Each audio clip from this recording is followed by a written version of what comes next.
win every single game. I'm so powerful. I don't need batteries today. I'm so confident. আজকের ভিডিওটা কোনো blog, tour blog বা ঘুরে বেড়ানোর জন্য নয়। আজকের ভিডিওটা অতিথি দেবো ভব।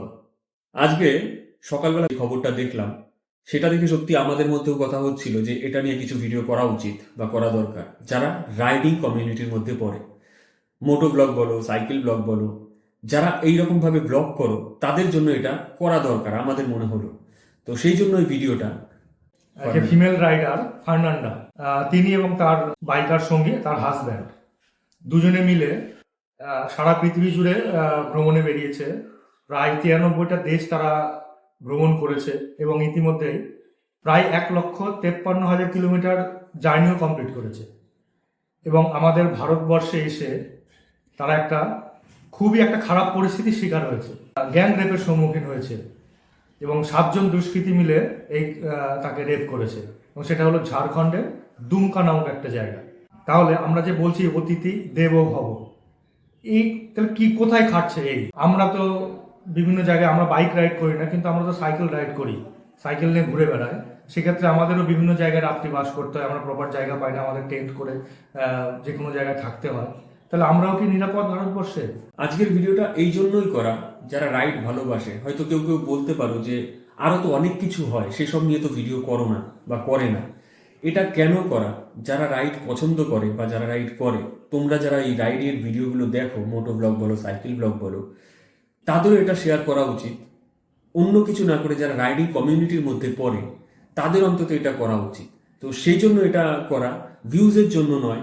এটা যারা রাইড করো তাদের জন্য বা ভালোবাসায় আছে এই জন্যই করা। আর একজন বিদেশি মহিলা তার স্বামীকে নিয়ে সারা পৃথিবী ভ্রমণে বেরিয়েছেন, আমাদের ভারতবর্ষে এসে এই পরিস্থিতির সম্মুখীন হলে তোমরাও সবাই শেয়ার করো। এটা প্রতিবাদ জানানোর ভাষা বললে প্রতিবাদ জানানোর ভাষা, তাদের সাপোর্ট করা বলতে গেলে তাদের সাপোর্ট করা। যে যেভাবে ভাবো ভেবে নিতে পারো, কিন্তু আমাদের মনে হলো এটা করা উচিত, যেহেতু রাইডিং কমিউনিটির মধ্যে যারা পড়ে। আর রাইডিং কমিউনিটি না, প্রবীরদা বা গৌতম সবাই আমরা দেখেছি, আমরা যখন বাইরে বের হই, হয়তো 6 দিন 7 দিনের জন্য বেরিয়েছি, কোথায় থাকবো আমরা জানি না, কোথায় খাবো আমরা জানি না, এটা ভালোবাসার থেকেই করা। তো এই যে রাইডিং কমিউনিটি বললাম, আমরা চিনি না জানি না, হঠাৎ করে কোথাও থেকে কোনো বাইকার গ্রুপ বা সাইকেল গ্রুপ বা সাইকেল নিয়ে কেউ বেরিয়েছে, এরকম যারা রাইডে বের হয় তাদের সাথে সম্মুখীন যখন হই, এতটা কানেকশন হয়ে যায়, মনে হয় আমরা পূর্ব পরিচিত। এই যে কানেকশনটা এই রাইডিং কমিউনিটির মধ্যে সব থেকে বেশি পেয়েছি, আমরা অন্তত পেয়েছি। কিন্তু এই বিদেশি দম্পতি আমাদের দেশে এসে, আমাদের পশ্চিমবঙ্গের পাশের রাজ্যে এইরকম একটা খারাপ পরিস্থিতি, গ্যাং রেপের মতো খারাপ পরিস্থিতির সম্মুখীন হলো। এর প্রতিবাদ আমাদের কাছে এই সোশ্যাল নেটওয়ার্ক রয়েছে, আমরা করতে পারি এইভাবে। তো তোমরাও যারা যারা এটা দেখছো বা যারা বের হও না, অন্তত এই ভিডিও দেখে যারা নিজের খিদে মেটাও যে আমরাও করছি, বা যারা এগুলো দেখতে ভালোবাসো, বেশি বেশি করে শেয়ার করো। আর ফার্নান্ডা নামে যে মহিলার কথা বললাম, ওনার ইনস্টাগ্রাম অ্যাকাউন্ট আছে, আমরা ডেসক্রিপশনে দিয়ে দেবো। সেখানে গিয়ে তোমরা তাকে মেসেজ করো যে আমরা তোমার সাথে আছি বা আপনার সাথে আছি। ফার্নান্ডা তার ইনস্টাগ্রাম হ্যান্ডেলে শেষে এটা লিখেছে যে তিনি আর ভারতবর্ষে থাকতে চান না। যে ফার্নান্ডা কিছুদিন আগেই একজন ফিমেল ব্লগারের কাছে গিয়ে বলেছে ভারতবর্ষ খুবই সুন্দর, ভারতবর্ষের খাবার খুব সুন্দর, ভারতবর্ষের থেকে ব্যবহার দেখে সে খুব আনন্দিত, সে খুব ভালোবাসা পেয়েছে। সেই ফার্নান্ডা আজকে ইনস্টাগ্রামে পোস্ট করছে যে আমি ভারতবর্ষে আর থাকতে চাই না। তো এটা আমাদের পক্ষে লজ্জা, খুবই লজ্জাজনক ব্যাপার। এটা তাকে সাপোর্ট করার জন্যই করা। যত পারো শেয়ার করো, আমাদেরটাই নয়, ফার্নান্ডার যত যা খবর দেখছো এই ব্যাপারটা নিয়ে অনেক ইউটিউবার ভিডিও করছে, ফেসবুকে ছাড়ছে, সেগুলো তোমরা শেয়ার করো। অন্তত এইটা আমাদের বিভিন্ন জায়গায় ছড়িয়ে দিই যে তাকে সাপোর্ট করা দরকার, তার প্রতি যে অন্যায়টা করা হয়েছে আমরা তার পাশে আছি, তার পাশে আছি। ভাবতেও অবাক লাগছে যে যারা কিনা নিরাপদে বাংলাদেশ পাকিস্তানের মতো দেশের ভেতর দিয়ে জার্নি কমপ্লিট করে আমাদের ভারতবর্ষে এসে এই বিপদের সম্মুখীন হয়, এটাও ভাবতেও আমাদের লজ্জা লাগছে যে আমরা কোন সমাজে বসবাস করছি, কিসের ভেতর দিয়ে আমরা যাচ্ছি, যে আমাদের কালচারটা কোথায় গেল। স্প্যানিশ যে দম্পতি, এনারা কিন্তু জানেনও না আমাদের দেশের সংস্কৃতি কি, বা এইভাবে রাস্তাঘাটে টেন্ট খাটিয়ে থাকা যায় না, এটাও একটা ব্যাপার। কিন্তু এটাও তো ঠিক যে একটা বিদেশি মহিলা বা আমরাও যদি যাই, রাস্তাঘাটে থাকার মতো পরিস্থিতি নেই আমাদের দেশে, সেটাও কিন্তু খারাপ দিক।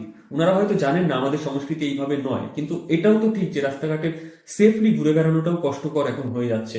আমাদেরও ভাবতে হচ্ছে যে রাস্তাঘাটে যখন বের হচ্ছি, এইটা মাথায় নিয়েও এখন আমাদের বের হতে হবে। পরিশেষে এটাই বলবো, justice for ফার্নান্ডা।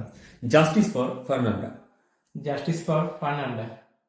Cuando estamos en el hospital, Nos ha pasado algo que no deseamos a nadie. nos han, No, nos han asaltado en la tienda, nos han golpeado, nos han puesto el cuchillo en el cuello que me iban a matar. Y a Fernanda la viola. 7 tíos. Hijos de puta. pues bueno, ya os Bueno. contaremos más. No tenemos más. Vamos a ver qué tal estamos con la policía. Pues a veces hemos ido a un hospital allí. Aquí en India. Hemos dormido en un hospital allí, nos han dejado dormir allí. Hemos metido la moto dentro del hospital y ahora nos han traído a unos 60, 70 kilómetros a otra ciudad, a un hospital para hacer las pruebas del ADN. Bueno,